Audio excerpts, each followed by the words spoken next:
Once again, another amazing video on foam rolling. William, BeyondGymWalls.com. These are my two children, we can call them. I love these foam rollers. They're awesome. One's PVC and one is just, I guess, medical grade foam.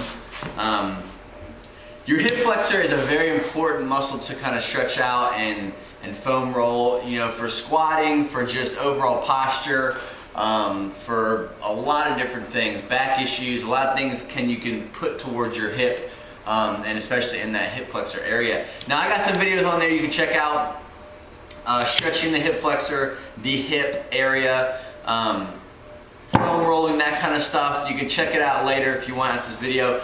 But I got a new trick for you to use. If you have two foam rollers, this is the only way you're going to want to roll out your hip flexor, because it is the best way, okay? Now I'm going to show you, this is my hardest one, this is my favorite one. I'm going to show you what it looks like just with one foam roller and what it should pretty much look like when you're trying to get that hip flexor. Okay, so I'm going to hit my right one. Typically you kind of lay across it and you're rolling up and down. You're trying to either be more on your stomach or more on your side to really kind of find that area that's giving you the most issues. I'll do my other side so it looks so you can see this back leg. So what happens is when you're trying to go and find that real tight spot, my weight is being supported by my toe, okay, or my foot over here. So what tends to happen is you're trying to relax, because remember, you should be rolling out a tight muscle, so you're trying to relax. So you drop that knee, next thing you know you're dragging your knee against the carpet or the floor, and you really can't get a good, I guess, relaxation point in your hip flexor. So what you do is you end up contracting it, and that's not what you want to do when it comes to rolling. So get your second roller, put this thing back where it was, and you're going to use the bottom one to support your lower leg.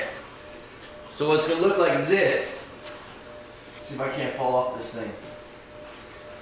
So my left leg or my left hip flexor is being worked. Hopefully you can see me. I'm getting cut off. I got the hard one on my hip flexor. I'm taking the other one and I'm putting both legs on that second one. What that's allowing me to do is relax this area here and focus and really dig deep on that point when it comes to foam rolling. If I didn't have that, again, I'm trying to support my weight with my toe, which makes me, almost forces me, with me not even thinking about it, to contract this and flex this whole area here in that hip flexor. Therefore, I'm rolling over a contracted muscle. So again, get both rollers out. You can do this for a lot of different things, especially with your IT band. If you want to get that kind of above the hip bone, you're trying to get in that upper hip and try to work in those little areas there. Again, you don't have to worry about them being contracted because I'm rolling on the other roller.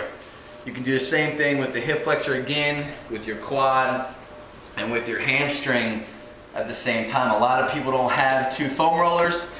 So you can kind of get creative with it. If you're at a gym, you can use one foam roller and the other one can be the actual bar, the barbells. You can get even crazy like that. So be creative with it, have fun, make sure you do this. Again, your hip flexor is very important to stretch out and foam roll.